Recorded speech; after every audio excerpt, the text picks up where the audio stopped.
C, Top Dog. Top Dog is a great movie. Or D, Turner and Hooch. Turner and Hooch is a movie, but it's wait. Which one of these is not? Turner and Hooch is the Tom Hanks movie, right? I can't tell you. You tell me A, B, C, D. Damn, I can't. I know that there's a couple that I loved. There was the one with the German Shepherd that gets shot. Mm-hmm. I don't remember what the name of that one was. I'll tell you in a second. Okay. Then there's Turner and Hooch, which also similarly Hooch pretends to die at the end or something. Was it a lot of these? I can't think came out in the 80s. Yeah, so they all had like the same premise. Right. Yeah. Sergeant Pupper? Sergeant Pup. Sergeant Pup. I've never heard of that one. Oh, is that your answer? Yeah. And you're right. I made that one up. So Canine was with James Belushi. James Belushi. Yeah, that's right. That was another great one. The German Shepherd, right? Well, so when I was looking this up, I wanted to know who the main actor and who the dog actor. Right. And that was the only one that had a name. And when the name of the dog was Jerry Lee. Oh, cool. Yeah. I couldn't find the names for the other one, which was Top Dog. Can you tell me who the main actor was in that one? In Top Dog, I don't remember. That's Chuck Norris. Oh, okay. I don't think I've seen that one actually. Oh, okay. Well, I confused it with there were so many of those back in the day that they're mixed in my. I don't even like Turner and Hooch and Canine. It's like they're like they're both intermixed. the same movie in my mind. Well, with Turner and Hooch, that's Tom Hanks and this big slobbering dog. Right. Yep. All right, so good. You got that one right. Yay. And number 3. So there's some wealthy pets out there. Mm-hmm. Really wealthy pets. Okay. Of these pets on my list, which is the wealthiest pet, which happens to be the wealthiest pet in the world. Okay. Is it A, Gunther the Fourth, which is a German Shepherd? Is it B, Toby Rhymes the Poodle? Is it C, Trouble the Maltese? Or is it D, Foxy the Chihuahua mix? Rich in love or rich in... Well, I would definitely say rich in love, it's Foxy. Yeah. If it's rich in wealth, one was a... So the first one was Gunther the Third, a German Shepherd. B was Toby Rhymes the Poodle. C was Trouble the Maltese. And then Foxy. Foxy who gets unconditional love. All right, Trouble the Maltese. And the answer is A, Gunther the Fourth. Gunther the Fourth. Yes. Okay. So here's the thing. I got this. I guessed. I have no idea. Yeah, who you these would dogs never know. This is you had a 1 in 3 chance. So here's a little excerpt I found. Countess Carlotta Liebenstein of Germany left German Shepherd Gunther III, Gunther IV's father, $106 million. Wow. Trustees took the money, invested it, and by the time Gunther IV was born, the gift had grown to $372 million. Oh my gosh. This is a dog with expensive tastes. Gunther IV reportedly purchased a villa from Madonna for more than $3 million and a rare white truffle for $1,500. So it's got expensive taste. And then you got Toby Rhymes, the poodle, is worth about $80 million. It's like Leanne Rhymes dog? No, but there was another dog that I switched Foxy out. That was the fourth one. Right. And it was Tom Green and what was his girlfriend from 50 First Dates? Drew Barrymore? Drew Barrymore. Yeah, it was their dog. Oh, are they still together? No. Oh, okay. No. So it was Drew Barrymore's dog, and it was worth so many millions of dollars, but the dog passed. Okay. So I took it off the list. Yeah, that would have been fair to me. Right. So, and Trouble, I don't know if I said this, is worth $12 million. And who is Trouble? A dog from a wealthy owner that has more money than you. Okay. Okay. Got it. Yeah. All right. Anything else? That's it? That was it. All right. You did really well. I think I did good. Yeah. Cool. You beat the other person. Yeah. So I was thinking of all the pets I've had, like dogs and cats, not excluding birds, and which, not to say that they're not important, but but I grew connections with my cats and dogs more than, Yeah. So I had the love of my life, still to this day, is Sophie. Yeah, she was a sweet dog. Our childhood dog. It was Paula's dog, but it was our childhood dog. It was the dog that we grew up with. Yeah. And she was my best friend. Mm-hmm. And I would brush her teeth every night, comb her hair every morning, That dog listened to everything I said back in the day, like because that was during my training days. Yeah. So she was the test subject of all the training. Yeah. And there's nothing I wouldn't do without Sophie. I would everybody would laugh at me. I remember Paula would laugh at me back then because she's like, "What are you doing?" "I'm just hanging out with Sophie," all the time. Just hanging out with Sophie. I would go for walks along all our complexes, and sometimes I would sleep out in the by the grass with her. Was she a good listener? She was a great listener. She would just look with her big old eyes and just understood me to no other has ever. Yeah. So it was sad when obviously they pass, and Paula has her ashes, and they were here for a really long time in this house, and we kept them in a mantle.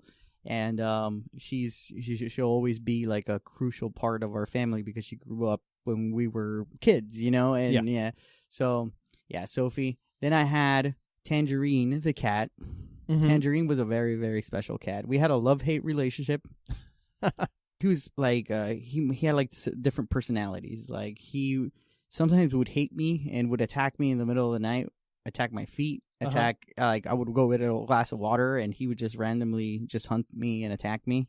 Right. So we would have drag out war in the middle of the night. I would tackle him, and and then when he would wake me up when I was sleeping, so I would wake him up when he was sleeping. So we had this relationship of knowing the crap out of each other. But one really unique part about Tangerine is that he would when I was living in the apartments, and back in the day, I would go out, take out the trash, or when I go outside, he'd come with me. And he would walk with me like a dog, without a leash, just alongside me. That's amazing. And when I would call him, he would come. And, because sometimes he'd scurry off to somewhere, and I'd just call him, and he'd come running back when it's time to go to the house. Sometimes he would escape, though, when my ex would have her sometimes, and they would go, and she would leave her, and someone would always pick him up, and I would have to go search for him, or he'd be chilling inside someone's house. Yeah. But the most unique part about that cat was that, like I said, we would walk like he was a dog, and then other people with dogs would approach sometimes, and he would not freak out. He would go right up to them and give them a hug. Really? A legit around the neck hug. Wow. A gentle, not cat, almost like a little human. Yeah. Go up, and it would freak the crap out of the owners. I remember this lady was coming back with a huge German Shepherd, and she's getting around the leash, thinking that she's gonna run after the cat. Right. Tangerine just walks up there to her nothing's going on. The dog, I think, is confused as to what's going on, because it's why is the cat not running? Why is the cat not afraid of me? Right. And then it would hug him, and then the dog would be they would start playing.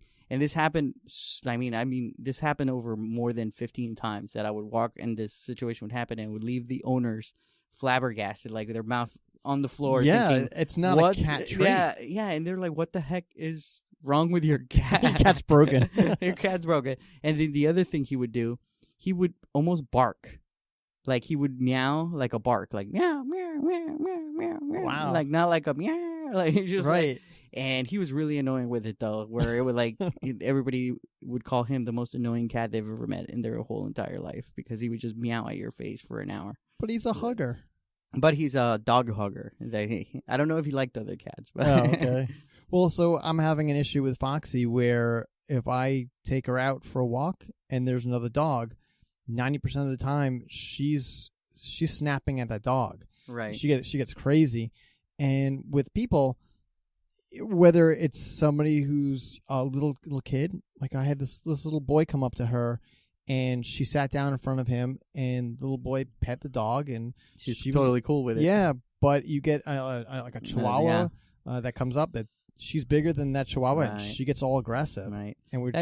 And that's really why it's I tell all new pet owners when they're younger, obviously she's, but within the first 6 months of their life, they should be socialized with as many things and people. Well, Foxy's we think she's 5 years old. Right. And what I'm saying is, in that 6 month period of their development, that's the crucial time to, not that those behaviors can't be retrained, but that's the crucial time to introduce them to loud sounds, to people of different heights, colors, and everything. So you know, Yeah. you have dogs that just freak out depending on like what they see, you know.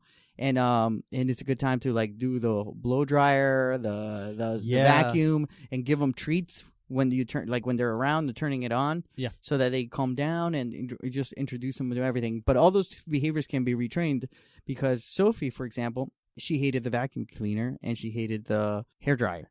So during my training time, I learned one of my goals was to get her not to be afraid of the vacuum cleaner or the hair dryer, and I accomplished it. And it took a lot of patience. First, it was just having the vacuum cleaner out. Well, it's a hair dryer was the hardest one. It's like having the hair dryer out, and she would as soon as it came out, she would go in the corner of the room, right? Not even turning it on. What it has the capability to do, right? And not even turning it on. And I can tell you at the end of all the training, I could turn on and blow dry her hair. But this was over almost a week or two of like doing the training, and she was completely fine with it by the end of it. So it's not like you can't retrain them to understand that this is okay, you know, like, but it takes a lot of patience, and like nobody's gonna put that much time into effort. I had a Chihuahua. His name was Caesar, and when I would blow dry my hair in the morning, he would jump on my lap, and I'd have to blow dry his back, and he would stretch, and he would love it, and just sit there and get groomed. Right. But the other day, I gave Foxy a bath, and I thought, all right, she's a soaking wet monkey. I got to give her a good hair blow drying. And as soon as I turned the machine on, she pounced out of there. She's like, "Nope, this is not for me." Right. And it's funny how it's changed over the time frames and years of our perception of animals.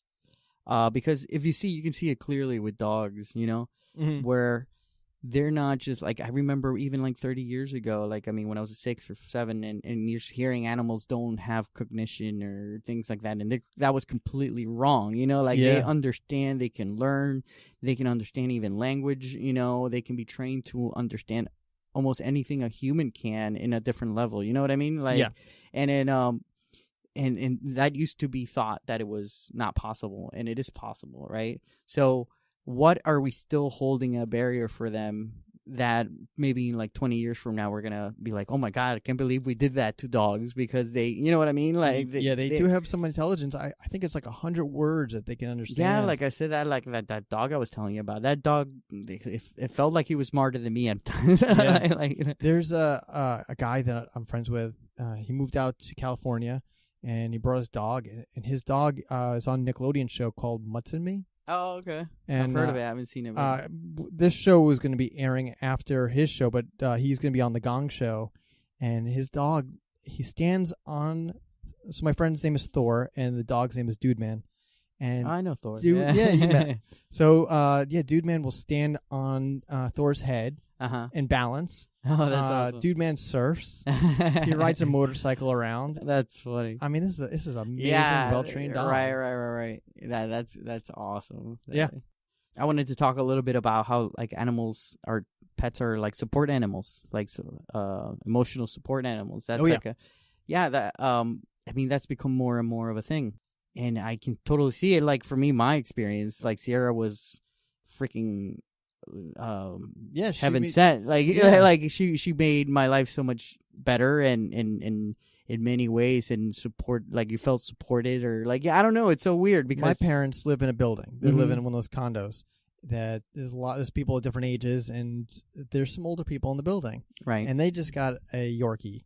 Right. He's about a year old now, and this dog loves people. Right. So sometimes they'll bring it, like they'll have the dog out, and it'll come sit on the lap of somebody, and they pet the dog, and they're hang out for a few minutes, and the person will say, you know what, this dog has made me feel so much better, right, just sitting with this dog. Right. There's so much to it. I think that if you're feeling like alone or anything like that, your dog will kind of somehow don't know, or your cat, or you're like, because I feel like Sierra knows sometimes, like she's like, I'm down, because she'll come right back and start purring at that frequency that kind of just calms you down, and they've done some studies. I don't know how legit. Like ferrets and hedgehogs, if you can, you'll make a connection with that animal, because the animal just is about love, and just affection. And then the other interesting thing about animals that they're so much more like with dogs, like specifically, you were talking about how she reacts to other dogs and things like that. Mm-hmm. I remember something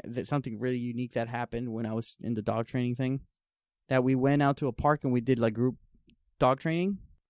All of a sudden, like all these dogs are pretty well trained because these are the people that have been doing